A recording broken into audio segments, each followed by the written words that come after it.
मैं आज की शाम के लिए उस खुदा का धन्यवाद करता हूं कि उसने हम सभी को अपने पवित्र अधिकार में रखा है, और उस परमेश्वर का भी हम धन्यवाद करें जिसने हमें ये जिंदगी दी। मैं यहोवा मिनिस्ट्री यूके का, प्रभु में मेरे दास भाई चरणजीत सिंह का और मेरी बहन मन्नत जी का भी मैं शुक्रिया अदा करता हूं कि एक बार फिर से उन्होंने मुझे आपके साथ आने का ये मौका दिया। प्रभु का हम धन्यवाद करते हैं कि उसने हमें ये जिंदगी नवाजी है। विभिन्न प्रकार के दुख और दुख से भरी हुई वादियों से हम गुजरते हैं, लेकिन एक परमेश्वर जिसने हमें कभी नहीं छोड़ा हमारे साथ हमेशा से है, क्योंकि उसका पवित्र आत्मा हमारे साथ चल रहा है हमेशा की तरह। आज भी वो हमारे साथ है। सो आइए हम अपने आप को अपने खुदा के हाथों में समर्पित करें। महान प्रभु, आपका धन्यवाद और धन्यवाद और धन्यवाद करते हैं। आपकी उपस्थिति हमारे बीच में बनी रहे खुदावंद।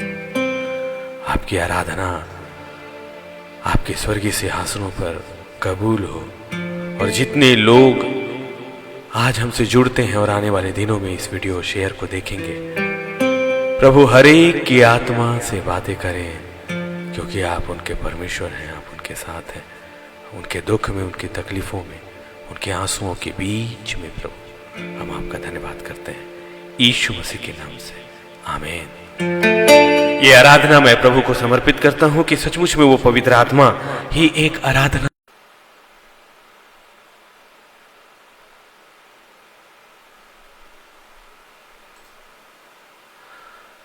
उस परमेश्वर का हम धन्यवाद करते हैं कि उसने हमें ये सुरक्षा दी है और ये आशीष भी दी है। सो आइए हम उसकी आराधना में चलते हैं।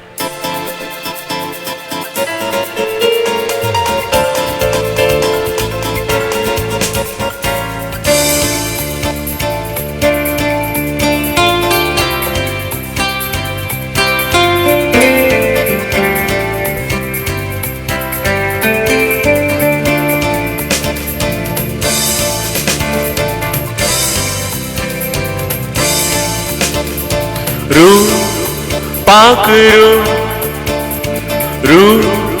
पाकरू आजा और मुझ में समा जा। रू पाकरू आजा और मुझ में समा जा। रू पाकरू आजा और मुझ में समा जा। रू पाकरू आजा और मुझ में समा जा। रूह की बारिश कर दे मेरे खुदा, अपनी आड़ में मुझको तू बसा। रूह की बारिश कर दे मेरे खुदा, अपनी आड़ में मुझको तू बसा।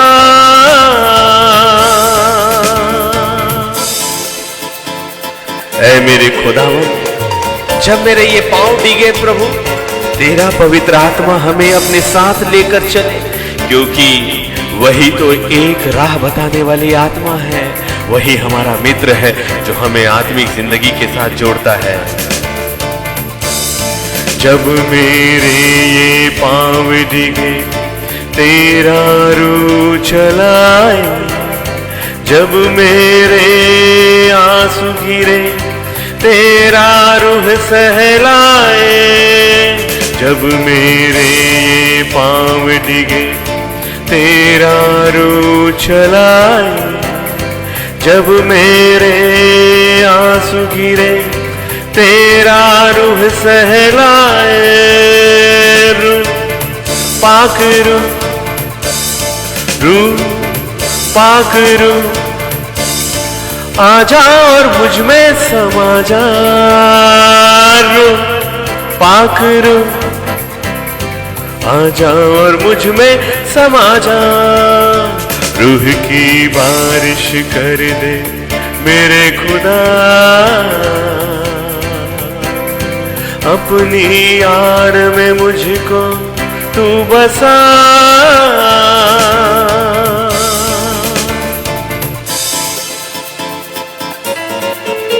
ऐ खुदावंद, तू अपनी स्वर की इच्छा को जो हमारी जिंदगी के लिए है, हमारी इसी जिंदगी में तू अपने आप को प्रकट कर।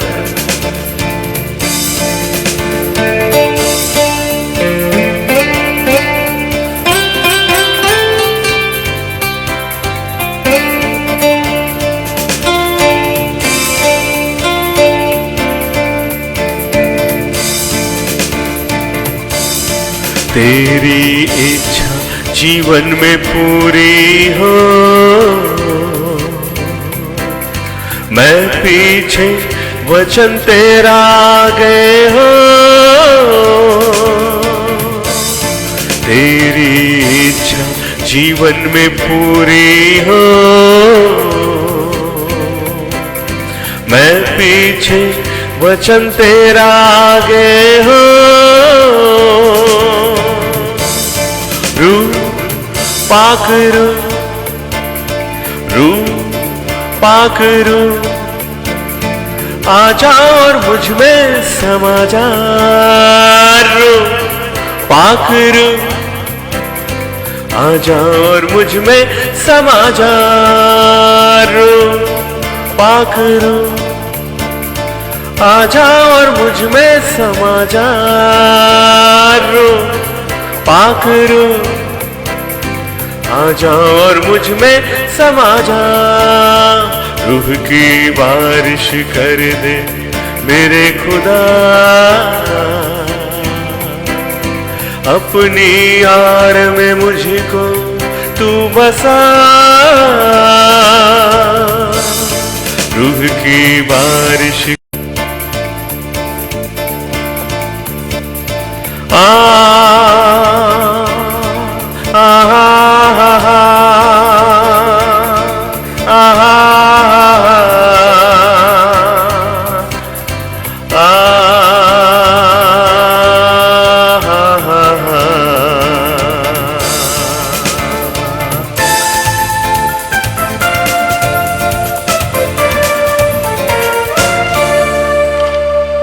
ये जिंदगी उस खुदा ने हमें दी है। सचमुच में क्या आप ये जिंदगी उस परमेश्वर को देते हैं? ये सोचने वाली बात है कि क्या हम अपनी ये जिंदगी उस परमेश्वर को देते हैं। भजनकार ये कहता है और सभोपदेशक भी ये कहता है कि मिट्टी तो मिट्टी है, वो मिट्टी में मिल जाएगी, लेकिन आत्मा परमेश्वर यहोवा के पास लौट जाएगी। अब आपके और मेरे पास ये अवसर है कि क्या आप अपने परमेश्वर को महिमा देते हो, क्योंकि ये मिट्टी तो मिट्टी है, वो मिट्टी में मिल जाएगी। मौका अभी है। सो आइए इस गीत पे चलते हैं। क्या तुम उस खुदा को देते हो महिमा?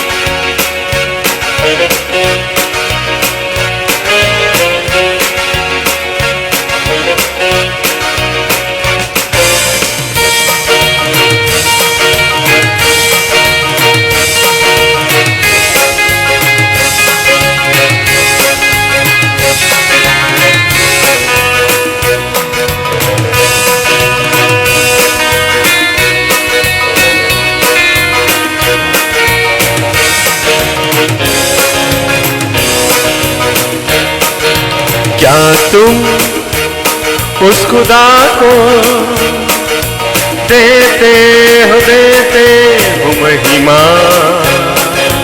क्या तुम उस खुदा को देते हो महिमा? आज का ये पल, आने वाला पल, बीते जाएगा वो हर पल। आज का ये पल, आने वाला पल, बीते जाएगा वो हर पल। मिट्टी तो मिट्टी है, क्या धन्यवाद करें। मिट्टी तो मिट्टी है, क्या महिमा करें। आहा हा हा, आहा हा हा। मिट्टी तो मिट्टी है, क्या धन्यवाद करें। मिट्टी तो मिट्टी है, क्या महिमा करे। आहा हा हा, आहा हा हा।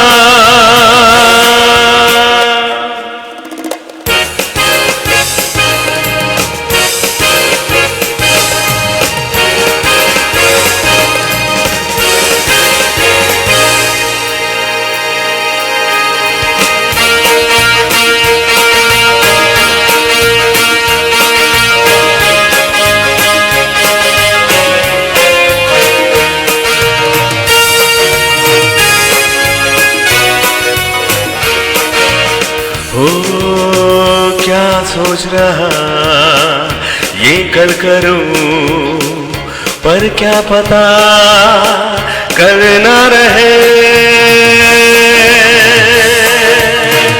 क्या सोच रहा ये कल करूं, पर क्या पता कल ना रहे। क्या सोच रहा ये कल करूं, पर क्या पता कल ना रहे। आज ही है जो तू करे, कल क्या पता तू ना रहे। मिट्टी तो मिट्टी है, क्या धन्यवाद करे। मिट्टी तो मिट्टी है, क्या महिमा करे। आहा हा हा, आहा हा हा। मिट्टी तो मिट्टी है, क्या धन्यवाद करे। मिट्टी तो मिट्टी है, क्या महिमा करे। मिट्टी तो मिट्टी है, क्या धन्यवाद करे। मिट्टी तो मिट्टी है, क्या महिमा करे। मिट्टी तो मिट्टी है, क्या धन्यवाद करे।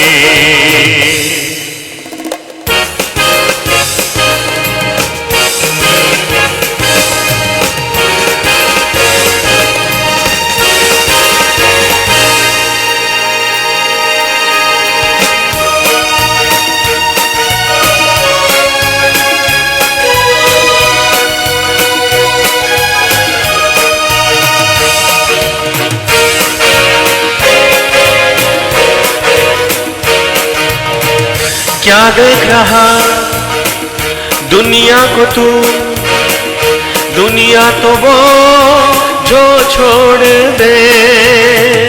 क्या देख रहा दुनिया को तू, दुनिया तो वो जो छोड़ दे। कौन है तेरा ये ना तो, वो है तेरा जो थाम ले। कौन है तेरा ये तू न सो, वो है तेरा जो थाम ले। मिट्टी तो मिट्टी है, क्या धन्यवाद करे। मिट्टी तो मिट्टी है, क्या महिमा करे। आहा हा हा, आहा हा हा। मिट्टी तो मिट्टी है, क्या धन्यवाद करे। मिट्टी तो मिट्टी है, क्या महिमा करे। मिट्टी तो मिट्टी है, क्या धन्यवाद करे। मिट्टी तो मिट्टी है, क्या महिमा करे। आज ही है पल ये ना तो सो, आज ही है पल ये तू न सो। मिट्टी तो मिट्टी है, क्या धन्यवाद करे। या ऐ खुदा ले ले मुझे अपने लिए।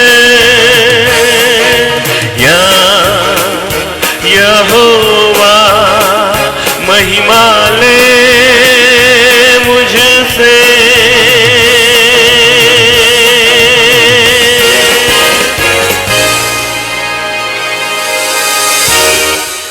सचमुच में ये जिंदगी उस खुदा ने नवाजी है। यदि आप में से कोई ये सोचता है कि मैं कई वर्षों तक जिंदा रहूंगा, तो क्या आप ये जानते हैं कि मनुष्य ना तो अपने दिनों में से एक दिन बढ़ा सकता है और ना एक दिन घटा सकता है। इसलिए मौका आपके और मेरे पास सिर्फ तब है जब वो खुदा ने आपको चुना और आपको बुलाया है। भजन संहिता 144 एक ऐसी चट्टान के विषय में बातें करता है जो सनातन का परमेश्वर है, जिसने कभी आपको और मुझे नहीं छोड़ा और इस संसार के हर एक तरह के युद्ध में वो परमेश्वर आपके और मेरे साथ रहता है। इसलिए वो परमेश्वर यहोवा जो धन्य है, जो मेरी चट्टान है, वो मेरे हाथों को लड़ने और युद्ध करने को तैयार करता है। ज्यों का त्यों भजन संहिता 144 पवित्र आत्मा ने ये धुन मुझे दिया था कुछ वर्ष पहले और बहुत ही खूबसूरती के साथ खुदा ने इस आशीषित गीत को दिया है। सो आइए इस गीत पर चलते हैं।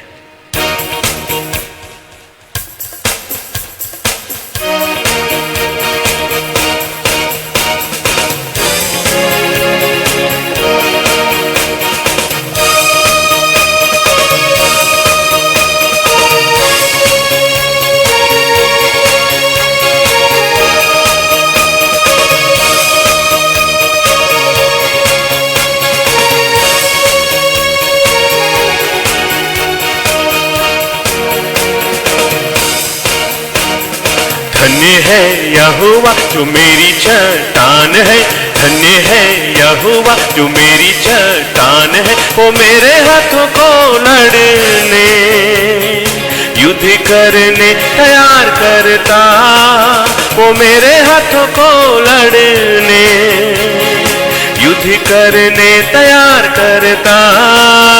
धन्य है यहोवा जो मेरी चट्टान है, धन्य है यहोवा जो मेरी चट्टान है। वो मेरे हाथों को लड़ने युद्ध करने तैयार करता, वो मेरे हाथों को लड़ने युद्ध करने तैयार करता।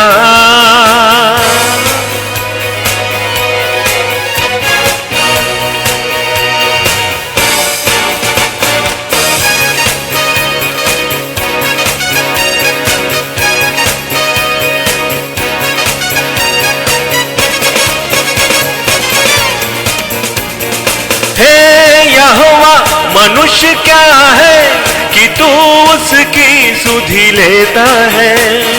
हे यहोवा मनुष्य क्या है कि तू उसकी सुधि लेता है। या आदमी क्या है कि तू उसकी चिंता करता है। मनुष्य तो सांस के समान है, उसके दिन ढलती छाया। मनुष्य तो सांस के समान है, उसके दिन ढलती छाया।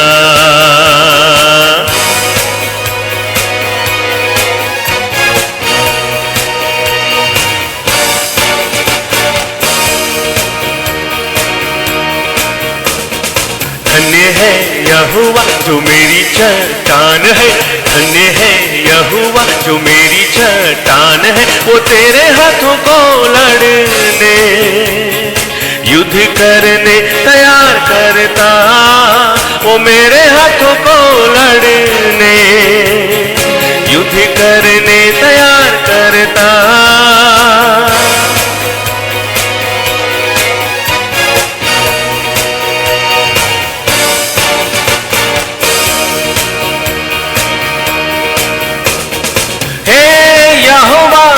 स्वर्ग को नीचा करके उतर आ, पहाड़ों को छू तब उनसे धुआं उठेगा। हे यहोवा स्वर्ग को नीचा करके उतर आ, पहाड़ों को छू तब उनसे धुआं उठेगा। बिजली कड़काती भीतर भीतर कर अपने तीर चला, बिजली कड़का भीतर भीतर कर अपने तीर चला।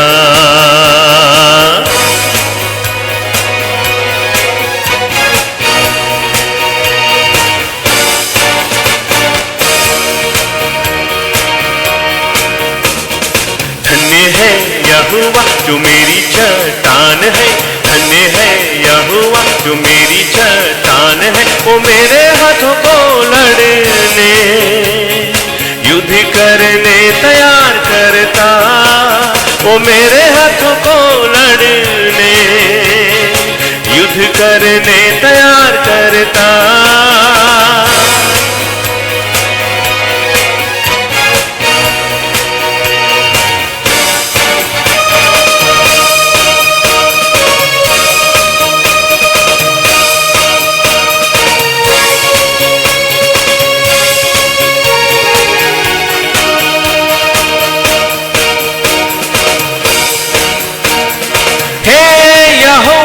मैं तेरी स्तुति गाऊंगा, मैं 10 तार वाली सारंगी बजा कर गाऊंगा।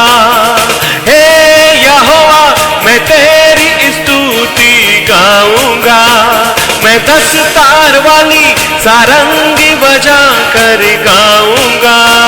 तू राजाओं का उद्धार करता, तलवार की मार से बचाता। तू राजाओं का उद्धार करता, तलवार की मार से बचाता। धन्य है यहोवा जो मेरी चट्टान है, धन्य है यहोवा जो मेरी चट्टान है। वो मेरे हाथों को लड़ने युद्ध करने तैयार करता, वो मेरे हाथों को लड़ने युद्ध करने तैयार करता, वो मेरे हाथों को लड़ने युद्ध करने तैयार करता।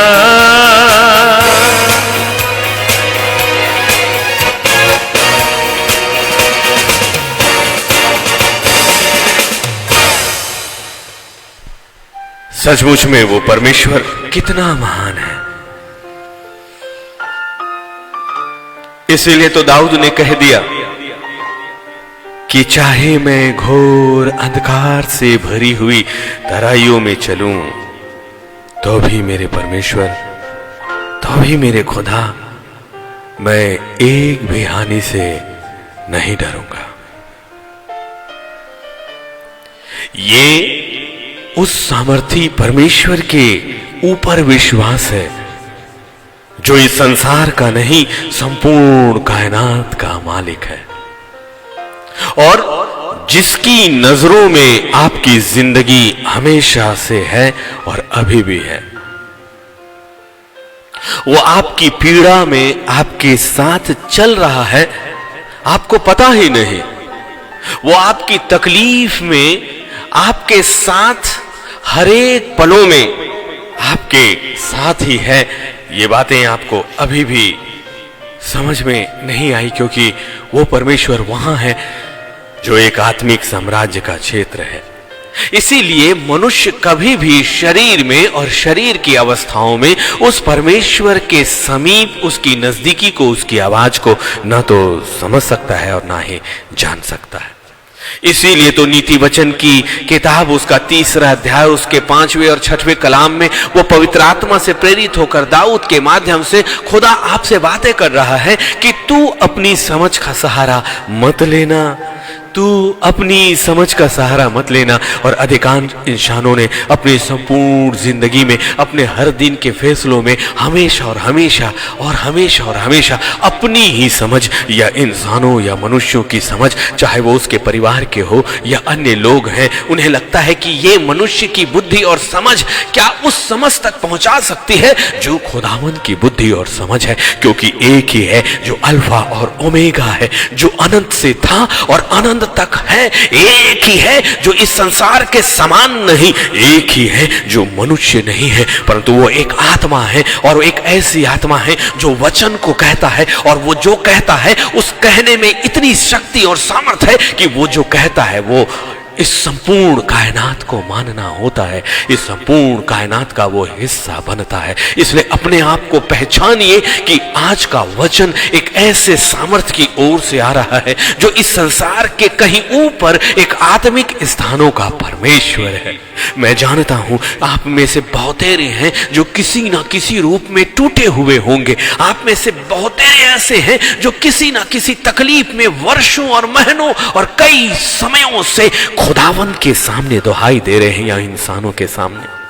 आपकी जिंदगी का रास्ता कौन से रास्ते पर आपको लेकर जाने वाला है ये आप जान नहीं पा रहे, आप तय नहीं कर पा रहे। आपके शरीर में जो बीमारियां हैं वो कब उनसे आपको छुटकारा मिलेगा आप जान नहीं पा रहे। आपके घरों में जो परिस्थितियां हैं, आपके रिश्तों में जो परिस्थितियां हैं, आपके परिवार में जो परिस्थितियां हैं वो आपके अनुसार आपके नियंत्रण में नहीं हो पा रहे हैं।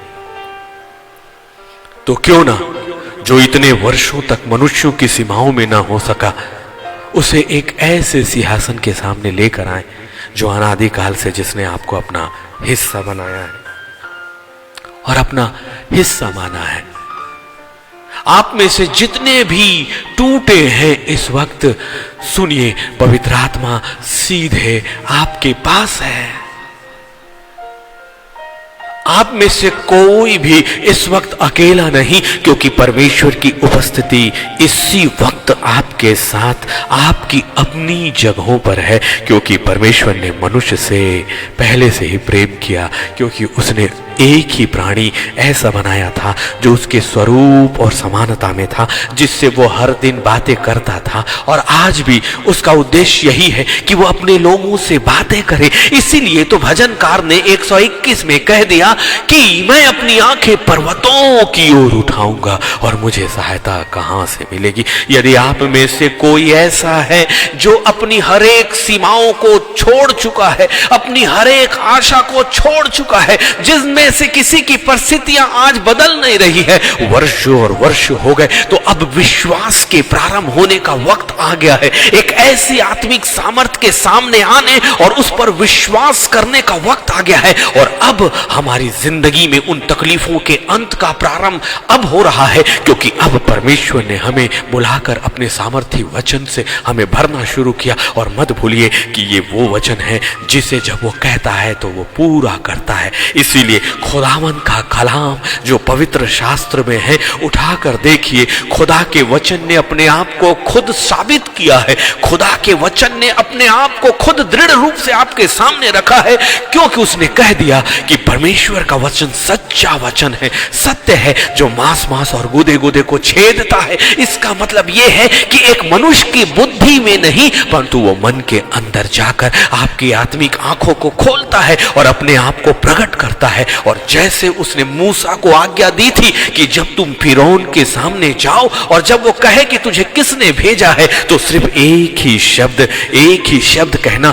उसने जो खुद कहता है मैं जो हूं सो हूं, मैं जो हूं सो हूं, और वही खुदा कभी नहीं बदला। उसने जब अपने वचन में अपने आप को कह दिया कि मैं जो हूं सो हूं, तो वो खुदावन अभी भी इस वक्त भी आपके लिए वही है जो वो है सो है। और वो कौन है? एक वचन जो कहता है वो पूरा होता है। और उसने आपके लिए एक बड़ी आशा का वचन कह दिया है। इसीलिए भजन संहिता की किताब उसका 34वां अध्याय और उसका 18वां कलाम, बुक ऑफ साम चैप्टर 34 वर्स 18 में उसने आपसे एक बात कही है। बड़ी गौर से अपनी आत्मिक कानों को खोल कर कहें कि पवित्र आत्मा, जो बातें आपने उस महान सिंहासन से मेरे तक लाई है, आज की शाम वो मेरे अंदर समा जाए, ताकि मैं तेरे विरुद्ध में कोई पाप ना करूं।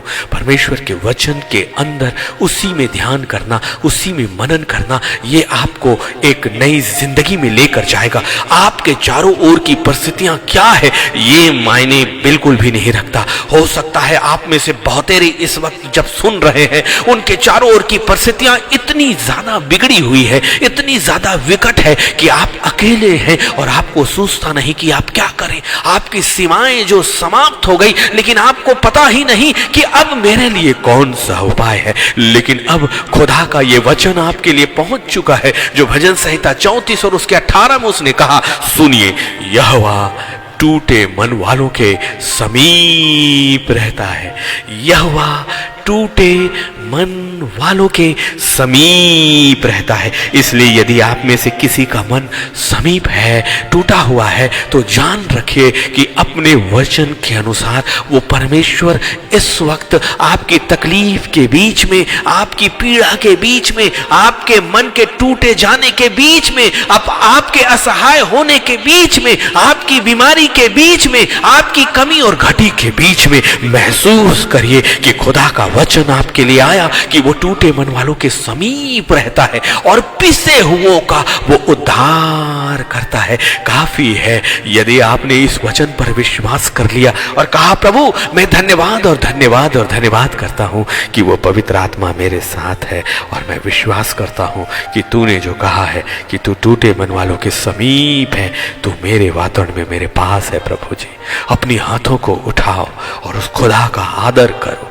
उस परमेश्वर की स्तुति और महिमा करो। यदि आप आंसुओं के बीच में हैं तो भी उस परमेश्वर को इस वक्त महिमा दो कि खुदावन, इस तकलीफ के बीच में मैं तुझे देखता हूं। अपने चारों ओर की उन पहाड़ों को मत देखो, अपने चारों ओर की उन घनी वादियों को मत देखो, अपने चारों ओर के उन मरुस्थलों को मत देखो, अपने चारों ओर के असंख्य सेनाओं को मत देखो, क्योंकि एक परमेश्वर अपनी संतानों के टूटे मन को देखकर उनके बीच में उतर गया है, और उसका उतरना उसके स्वभाव में है, उसका उतरना उसके स्वभाव में है, क्योंकि खुदावन ने आपसे बेहद प्यार किया है। इसलिए प्यार किया है कि अपने आप को आईने में जब जाकर देखेंगे तो आपका स्वरूप उस परमेश्वर का स्वरूप है। आपके अंदर जो आत्मा है उस पवित्र परमेश्वर की आत्मा का अंश है। इसीलिए हम बाहर और अंदर दोनों से स्वरूप और समानता में उस परमेश्वर के, और केवल मनुष्य होने के नाते खुदावन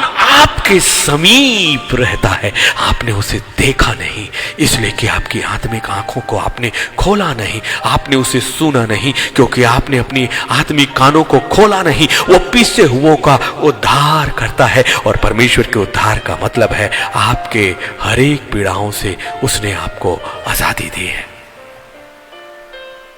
यदि आप में से कोई ऐसा है जो कठिन दिनों से होकर गुजर रहा है, ध्यान दीजिए, आज की शाम पवित्र आत्मा टूटे लोगों से ही बात कर रहा है। पवित्र सिंहासन उनके साथ है। यदि आपने अपनी जिंदगी में बहुत से कष्ट देखे, यदि आपको लगता है कि मेरी परिस्थितियां ऐसी है कि जैसे मैं मर ही गया, यही स्थिति तो 23 वर्ष पहले 2003 में जब मुझे मेजर हार्ट अटैक आए, मैं मर गया था। लेकिन खुदा के वचन ने, जो भजन संहिता 121 है, उसने मुझे जीवन दिया, और 23 वर्षों में उसने कभी भी मुझे अस्पताल का मुंह नहीं देखने दिया। और मेरा दिल धड़क रहा है, क्योंकि परमेश्वर की उपस्थिति और उसका जीवित वचन हमारी आत्मा के लिए, हमारी सांसों के लिए है, क्योंकि जीवन देने और लेने वाला वही खुदा है। आपकी परिस्थितियां वो परमेश्वर की नजरों में पहले से ही है। सही तरीके से हमने अपने आप को उस खुदा के सामने नहीं लाया, सही विश्वास के साथ हमने अपने आप को उस परमेश्वर की वेदी के सामने नहीं लाया। वो हमें गढ़ों में से उठा लेगा। आप यदि इस वक्त गहरी घनी वादियों में हैं, वो आपको उठा लेगा। यदि आप गड्ढे में हैं, वो आपको उठा लेगा। यदि आप मौत के बीच में हैं, वो उठा लेगा। अपना विश्वास उस सामर्थी परमेश्वर की ओर लगाओ, अपनी दृष्टि उस खुदा की ओर लगाओ, क्योंकि वो मनुष्य नहीं है, वो मनुष्य नहीं है, और इसलिए वो झूठ नहीं बोलता, क्योंकि वो बोहने वाला वो वचन है जो सत्य कहता है, जो एक ही बार कहता है, और उसके हर एक शब्दों में एक सामर्थ है, क्योंकि वो एक ऐसी सामर्थ है जिसने कहकर संपूर्ण ब्रह्मांड को बनाया, और ये पृथ्वी उसके पैरों की चौकी है। ये उसका जीवित वचन उसके बारे में बताता है। तो हम मनुष्यों से उसने प्रेम करके अपनी संपूर्ण शक्ति और सामर्थ जो उसके बेटे के द्वारा उसने मनुष्य के रूप में अपने आप को आपकी जिंदगी का हिस्सा बनाया था।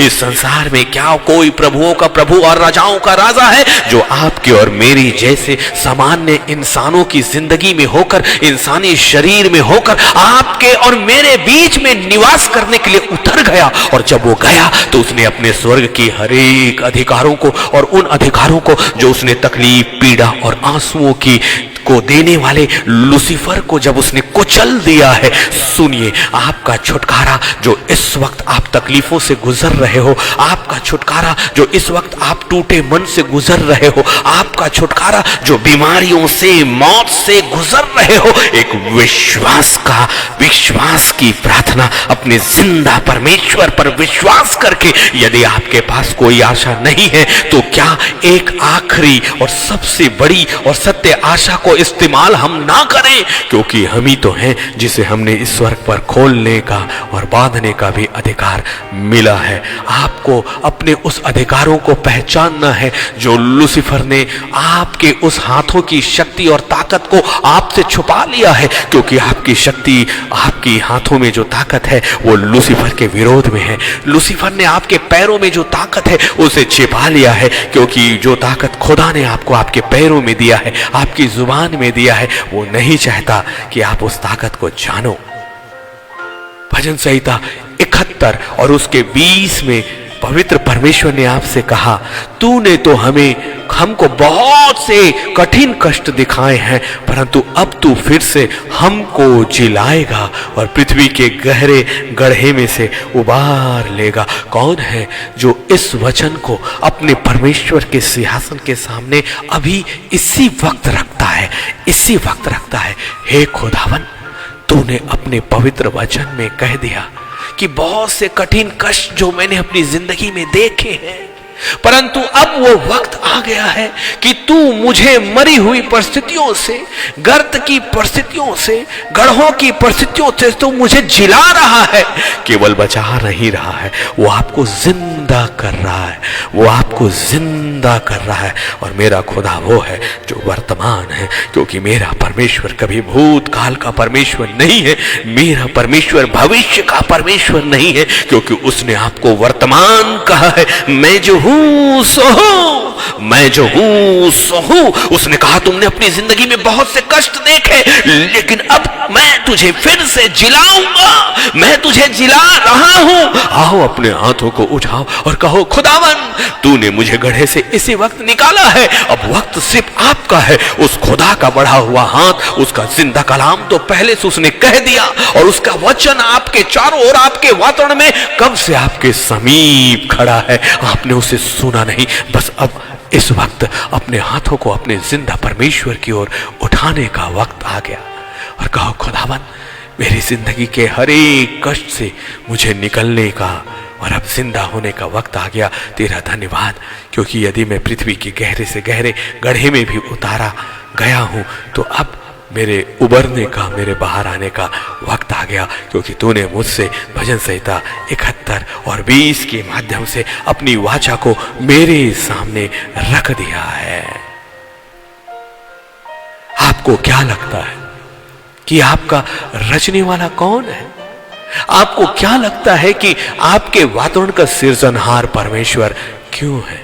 क्या आपको अपने वातावरण से, लोगों से, परिस्थितियों से डर लग रहा है? क्या आपको लगता है कि मैं अपनी जिंदगी में बंधा हुआ हूं या बंधी हुई हूं? आप में से बहुत तेरे इस वक्त जो मुझे सुन रहे हैं अपनी जिंदगी में अपने शरीर से बंधे हुए हैं। बहुत से ऐसे लोग हैं जो मनुष्यों, अपने रिश्तों, अपने रिलेशन में, चाहे वो पति हो, पत्नी हो या कोई और हो, उन परिस्थितियों से बंधे हुए हैं। बहुत से ऐसे लोग हैं जो आर्थिक परेशानियों से बंधे हुए हैं।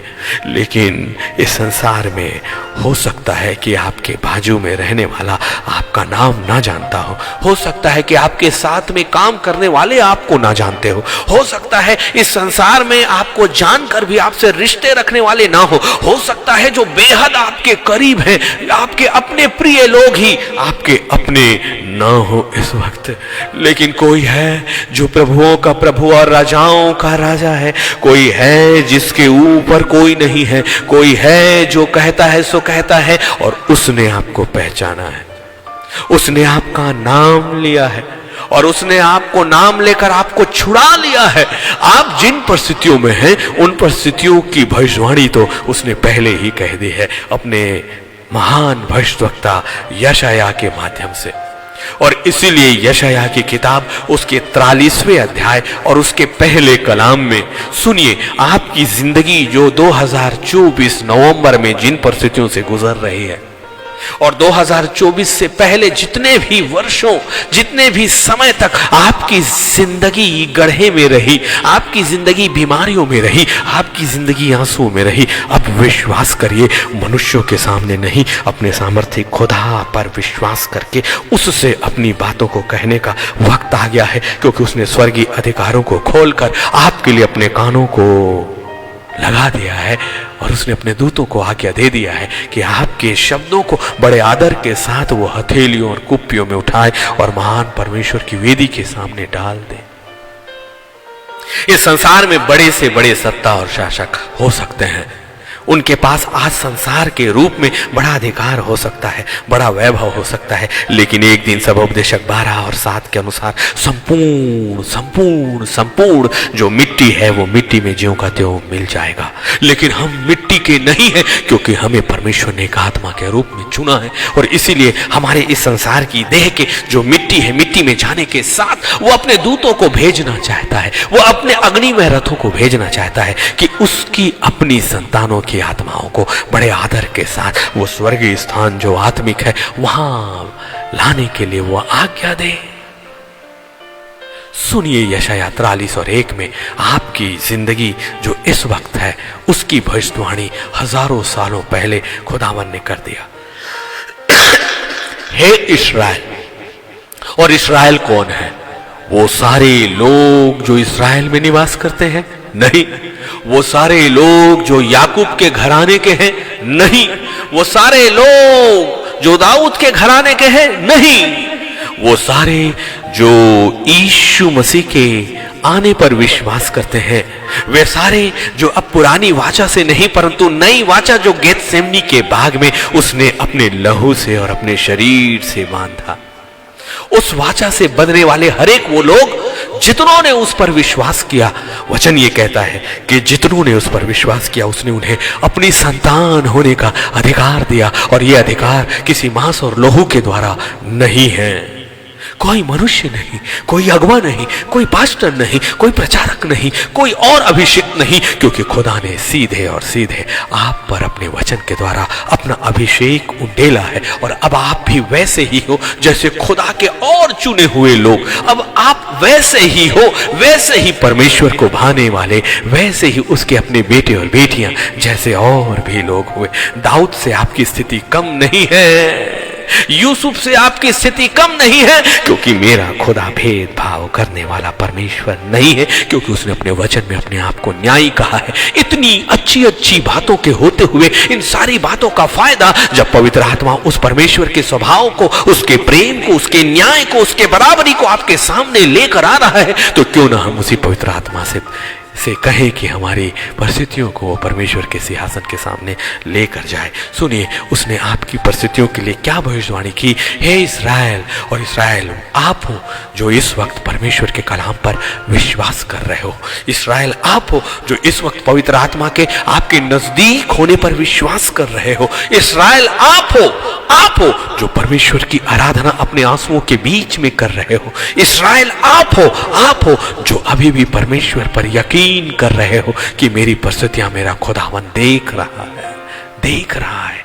हे इस्राएल, तेरा रचने वाला, और हे याकूब, तेरा सिरजनहार यहोवा अब यूं कहता है। हमारा रचने वाला वो है, हमारा सिरजनकार परमेश्वर वो है। वो कहता है मत डर, क्योंकि मैंने तुझे छुड़ा लिया है। इससे पहले कि आप उन परिस्थितियों में गए, खुदावन ने अपने वचन से आपको पहले ही छुड़ा लिया। मैंने तुझे नाम लेकर बुलाया, तू मेरा ही है। धन्यवाद करो, अपने घुटनों में आकर उस परमेश्वर का धन्यवाद करो जो आकाश और पृथ्वी का मालिक है। उसने आपसे पहले ही कह दिया कि तू मेरा ही है, तू मेरा ही है। इसका मतलब तुम और किसी के नहीं, केवल खुदा के हो, जिसने आपको रचा, जिसने आपको सिरजा और जिसने आपको छुड़ा लिया है। जितने इस वचन पर अभी विश्वास करते हैं, परमेश्वर का छुटकारा उनकी जिंदगी का हिस्सा बनना जा रहा है। मेरे खुदा का कलाम कभी झूठा नहीं हो सकता। मैं पेशे से एक प्रोफेसर हूं, एक गवर्नमेंट जॉब में हूं, इस वक्त भी हूं। मुझे किसी बात की कमी और घटी उस खुदा ने नहीं होने दी, लेकिन मैं आज और किसी लाभ के लिए आपके बीच में उस खुदा के कलाम को लेकर नहीं आया, परंतु एक ही लाभ है। यिर्मयाह 29 उसका 11 कि जो कल्पनाएं मैंने तेरे विषय की है उन्हें मैं जानता हूं, वो तेरे लिए हानि की नहीं परंतु लाभ ही की है। और अंत में, वो अंत का मतलब क्या है? जब तुम पूरी तरह से मुझ पर विश्वास करते हो, तुम अपनी हर एक परिस्थितियों के बीच में मेरा धन्यवाद करते हुए उस आशा की हुई अनदेखी वस्तुओं के विषय में सोचते हो और उस पर विश्वास करते हो जो तुमने कभी नहीं देखा। अपना छुटकारा तुमने देखा ही नहीं, लेकिन तुमने विश्वास किया कि मेरा छुटकारा हो गया। अपनी चंगाई तुमने देखी ही नहीं, लेकिन तुमने विश्वास किया कि मैं चंगा हो गया। अपने कोर्ट केसेस तुमने निर्णय पाए ही नहीं, लेकिन तुमने ये विश्वास किया कि खुदावन तो मुझे उस चक्रव्यूह से आजाद करेगा। तो इस संसार के न्याय के ऊपर न्याय करने वाला परमेश्वर है और न्याय का राजदंड तो परमेश्वर यहोवा ही के हाथों में है। कौन है जो विश्वास के साथ अपनी हर एक परिस्थितियों के बीच में केवल सिंहासन को ताकता है और ताकता है और ताकते रहता है, जब तक कि उस परमेश्वर का वो समय जो उसने अपने वचन के अनुसार आपकी जिंदगी के लिए तय नहीं किया है। आपका सब कुछ खोया हुआ कई गुना रूप में वापस आएगा, इतना कि आपने कभी सोचा ना हो। मेरी जिंदगी भरी पड़ी है उन अनुभवों से, उन गवाहियों से, लेकिन अब उन अनुभवों और गवाहियों को बांटने का वक्त नहीं है। अब तो सच्चे कलाम को आप तक, आपके कानों तक पहुंचाने का वक्त है, ताकि परमेश्वर अब आगे उसे फलवंत वृक्ष में बदल दे और खुदा का वचन आपके साथ चलने लगे, खुदा का पवित्र वचन आपके साथ चलने लगे, क्योंकि वचन के साथ उसके स्वर्गदूतों की सामर्थ्य चलती है, वचन के साथ यीशु मसीह का नाम चलता है, वचन के साथ पवित्र यीशु के लहू की सामर्थ्य आपके साथ चलती है और आप अकेले कभी नहीं। इसीलिए रोमियो 8 और उसके 18 में पौलुस कहता है, क्योंकि मैं समझता हूं, रोमियो 8 और उसका 18, क्योंकि मैं समझता हूं कि इस समय के दुख और क्लेश उस महिमा के सामने जो हम पर प्रकट होने वाली है कुछ भी नहीं है। यदि आप में से कोई ये सोचता है कि मेरी जिंदगी तो तार तार है, यदि आप में से कोई सोचता है कि मेरी शरीर में तो सब बीमारियां हैं, यदि आप में से कोई ये सोचता है कि मेरी परिस्थितियां कितनी दुख से भरी हुई, कितना क्लेश है, तो याद रखिए, एक दिन सातों तुरियां फूकी जाने वाली है।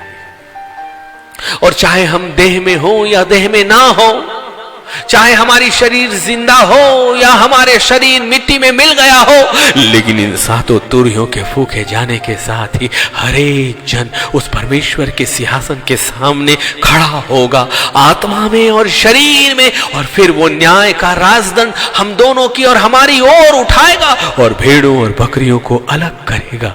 आपकी जिंदगी के दुख आपकी जिंदगी के साथ यदि चलते भी रहे तो किसी बात की चिंता मत करना, क्योंकि एक सामर्थी वचन कहता है कि उस समय के दुख और क्लेश उस महिमा के सामने, उस आनंद के सामने एक दिन आने वाला है जब आप महिमा के सामने खड़े किए जाओगे। चुने हुए लोगों, इस्राएल कहलाने वाले लोगों, दाऊद के घराना कहलाने वाले लोग जो यीशु मसीह के द्वारा उसकी नई वाचा से बंधे हुए हैं, हम हैं इस्राएल जिन्होंने यीशु के रक्त से अपने आप को धोकर विश्वास कर लिया कि उसके मारे जाने और गाड़े जाने से मैं संपूर्ण रूप से आजाद हूं और मनुष्यों के नियंत्रण से अब मैं बाहर हूं। उठाओ अपनी जुबान को कहो, क्योंकि खुदा ने आपको इस पृथ्वी पर बांधने का और उस पृथ्वी उस स्वर्ग में बांधने का, जो कुछ हम इस संसार में खोलेंगे वो स्वर्ग में भी खुलेगा। अपने उस अधिकारों को इस्तेमाल करो जो खुदा ने आपको और मुझे दे दिया। एक बड़ी महिमा, एक बड़ा छुटकारा जिसका प्रारंभ स्वर्गीय स्थानों से नहीं, आपकी जिंदगी में आज की शाम से होने वाली है। उन लोगों पर जो विश्वास करते हैं, क्योंकि उसने कह दिया ये सारे दुख और क्लेश उस महिमा के सामने जो हम पर प्रकट होने वाले हैं कुछ भी नहीं है। उठाइए इस वचन को अपनी जिंदगी का हिस्सा बना लीजिए, क्योंकि सामर्थ्य आपको संसार से नहीं मिलते, छुटकारा इंसानों के बीच में नहीं है। और इसीलिए तो खुदा के वचन ने बड़े गहराई के शब्द आपसे कहे हैं कि मनुष्यों का छुटकारा व्यर्थ है। क्या आपने एक लाइन, एक वाक्य आपने अपने खुदा के वचन से नहीं पढ़ा? उसने आपसे क्या कहा है? मनुष्यों का छुटकारा व्यर्थ है। और हम में से हर एक ने कई बार मनुष्यों पर भरोसा किया। क्या उसने नीति वचन 3 और 5 में ये न कहा कि तू अपनी समझ का सहारा मत लेना, लेकिन संपूर्ण मन से उस परमेश्वर यहोवा पर भरोसा करना? क्यों? क्योंकि उसने फिलिपियों 4 और 13 में कहा जो मुझे सामर्थ देता है, जो मुझे सामर्थ देता है, जो आपको सामर्थ देता है, उसमें मैं सब कुछ कर सकता हूं। उसमें आप सब कुछ कर सकते हो। सब कुछ मतलब सब कुछ। पवित्र वचन में से ना तो एक शब्द घटाया जा सकता है और ना एक शब्द बढ़ाया जा सकता है। आज की शाम सिर्फ जरूरत है अपने परमेश्वर के उस आत्मिक कलाम पर विश्वास करने की। जरूरत है अपने घुटनों में आकर एकांत में अपने परमेश्वर से इन वचनों को आप उसकी वेदी के सामने रखकर अपनी प्रार्थनाओं को बड़े विश्वास के साथ, बड़े आंसुओं के साथ, अपने हर एक दुख को, अपनी हर एक बातों को चिल्लाने की जरूरत नहीं है, बिलखने की जरूरत नहीं, लेकिन आत्मा में आपकी आहें उस परमेश्वर के सिंहासन के सामने डालने की जरूरत है। और खुदावन आपके टूटे हुए मन के बलिदान को सबसे भावता हुआ बलिदान समझकर अपनी वेदी के सामने कबूल करेगा। मनुष्यों से क्या बातें, मनुष्यों पर क्या भरोसा, मनुष्यों के रिश्तों पर क्या भरोसा, जबकि एक स्थायी रिश्ता आपसे पहले ही बंधा है। उसने आपको कहा कि तू मेरा ही है, मैंने तुझे नाम लेकर बुलाया। उसने आपको सामर्थ पहले ही दे दी है जिसमें आप सब कुछ कर सकते हो। लेकिन आपकी जिंदगी में कुछ क्यों नहीं हुआ? क्योंकि आपने उसकी सामर्थ को जो उसने पहले ही दी है अपने हाथों में लिया ही नहीं। आपने वो सामर्थ जो यीशु मसीह के नाम में होकर उसने आपको दी, उसे सही तरीके से इस्तेमाल किया ही नहीं। आपने उस सामर्थ को जो लहू के रूप में संपूर्ण कायनात के ऊपर है, उस सामर्थ को जिस पैरों ने लूसीफर के फन को अर्थात आपकी जिंदगी की तकलीफों को हजारों वर्षों पहले कुचल दिया और आपको आपके माता के गर्भ में रचे जाने से पहले, आपकी उत्पत्ति से पहले ही जिसने स्वतंत्र कर दिया है। कितनी अजीब सी बात है, कितनी खुशी की बात है, कितनी सामर्थी बात है कि हमारे पैदा होने से पहले, हमारे माता के घर में आने से पहले ही हमारी जिंदगी की तमाम तकलीफें उसने अपने ऊपर उठाकर लूसीफर के फन को कुचलकर आदम और हवा के द्वारा जो रिश्ता तोड़ा गया था, उसने अपने शरीर के द्वारा वो रिश्ता फिर से वो श्राप उठाकर उसने, क्योंकि लिखा है वचन में जो काठ पर चढ़ाया जाता है वो श्रापित है, और आपका यीशु जो कायनात का मालिक था वो काठ पर चढ़ाया गया इसलिए कि वो निष्पाप था, इसलिए कि वो श्रापित नहीं था, क्योंकि वो मनुष्य नहीं था, वो परमेश्वर का वचन था जो देहधारी होकर आपके समान देह में इसलिए आया कि आपके शरीर के श्रापों को, आपकी तकलीफों को, आपके हर एक परिस्थितियों को वो अपने ऊपर उठाकर सलीब पर उसने कह दिया मेरे पिता पूरा हुआ, मेरे पिता पूरा हुआ। और अब एक महायाजक उस स्वर्गीय स्थानों में महान परमेश्वर के दाहिने हाथ आपके लिए मध्यस्थता करने के लिए आपके जन्म से पहले बैठा है। इसीलिए पहला पतरस उसके 5वें अध्याय और उसके 7वें कलाम में फिर से सुनिए पवित्र आत्मा आपसे क्या कह रहा है। पहला पतरस उसका 5वां अध्याय और उसका 7वां कलाम, और अपनी सारी चिंता उसी पर डाल दो क्योंकि उसको तुम्हारा ध्यान है। फिर से कहें, अपनी सारी चिंता एक भी मत छोड़ना। हम तो लोगों को कहते हैं कि कितनी बातों को मैं तुमसे कहूं, कितनी बातों के लिए मैं तुमसे सहायता मांगू। हमें शर्म आती है कि हम एक व्यक्ति से, अपने परिवार से, अपने लोगों से अपनी जरूरतों को कैसे कहें, अपनी कमियों को कैसे कहें। लेकिन उसने कहा अपनी सारी चिंता अपने पास मत रखो, मुझ पर डाल दो क्योंकि मुझे तुम्हारा ध्यान है। इंसानों को आपका ध्यान नहीं है, लेकिन उस खुदा को आपका आपको भरपेट खिलाएगा। इसीलिए भजन संहिता 55 और 22 के साथ वो परमेश्वर अपने वचनों को जो उसने आपसे बांटा है अब कह रहा है, अपना बोझ यहोवा पर डाल दे, वह तुझे संभालेगा, वो धर्मी को कभी टलने ना देगा। कितना सामर्थ का वचन है। उसने तो पहले ही आपको स्थिर कर दिया था, उसने तो पहले ही आपको आजाद कर दिया है। मत देखिए कि इस वक्त आपकी जिंदगी में, आपके शरीर में, आपके वातावरण में, आपके रिश्तों में क्या हो रहा है, क्योंकि ये सब कुछ मिट्टी है। और वचन ने एक सच्चाई आपसे पहले ही कह दी कि मिट्टी तो मिट्टी है, वो ज्यों का तो मिट्टी में चला जाएगा।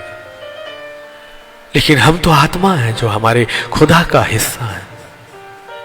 तो जब ये शरीर जो मिट्टी है वो मिट्टी में जाएगा तो फिर इस आत्मा का क्या होगा? दो ही स्थान है, या तो अंधकार का वो स्थान जो अनंत काल की पीड़ा का होगा, जहां हमें जाना ही नहीं है। इसीलिए तो उस खुदा ने आपकी उत्पत्ति से पहले ही आपके लिए वो विचार किए जो आपके लिए कभी हानि के नहीं थे, और उसके विचारों में वो आपको कभी भी टलने नहीं देने वाला। अपना सारा बोझ उस पर डालो और निश्चिंत हो जाओ, आनंद में आ जाओ, और अपने परमेश्वर को अपनी उन्हीं विपरीत परिस्थितियों के बीच में धन्यवाद दो। और एक बढ़ा हुआ हाथ आपके लिए पहले ही उठा हुआ है। पवित्र स्वर्गदूतों की एक घेरा आपके चारों ओर है। पवित्र वेदी की आग उसने अपनी संतानों के चारों ओर पहले ही भेज चुका है। You are not alone. हम में से कोई भी अकेला नहीं है। हजारों और हजारों की संख्या में पवित्र स्वर्गदूतों की सुरक्षा हमारे लिए है, क्योंकि उसने हमारे निमित्त अपने स्वर्गदूतों को आज्ञा दी है, जो उसने भजन संहिता 91 में हमसे कह दिया कि वो हमें हाथों हाथ उठा चुके हैं। ऐसा ना हो कि हमारे पैरों में ठेस लगे। हमारा खुदा हमें ठेस भी नहीं लगने देगा। इसलिए उसने कह दिया कि मैंने तुम्हारे चित्र को अपनी हथेली में उकेर कर रखा है।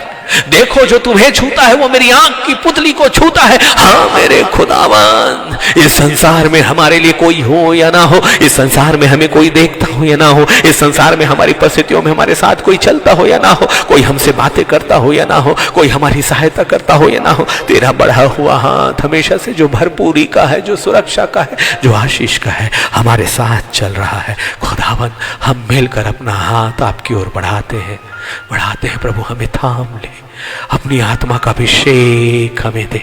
हरेक हम में से हरेक पर अपनी आत्मा बरसा, जो हमारी आंखों को आपकी वेदी के सामने लेकर जाए और हमें स्वतंत्र कर। खुदावन, हमें उस नई जिंदगी, नई यरूशलेम के लिए तैयार कर। उस महिमा के देखने के लायक हमें बना, जो हमारे उस क्लेश के सामने कुछ भी, प्यारे खुदावन, हमारा ये क्लेश, हमारी तकलीफें, हमारा अकेलापन उस महिमा के सामने कुछ भी नहीं है। मेरे खुदावन, धन्यवाद और धन्यवाद, धन्यवाद और धन्यवाद, धन्यवाद और धन्यवाद, यीशु मसीह के नाम से आमीन और आमीन और आमीन। मैं आप सभी को हृदय से धन्यवाद देता हूं, और मैं इस मिनिस्ट्री, इस पेज का भी मैं हृदय से धन्यवाद करता हूं कि आपने मुझे ये अवसर दिया कि मैं खुदा के कलाम को उसके अपने लोगों तक मैं पहुंचा पाया। आप सभी का बहुत बहुत शुक्रिया। प्रभु हम सभी को बहुतायत की आशीष दे। जय मसीह की।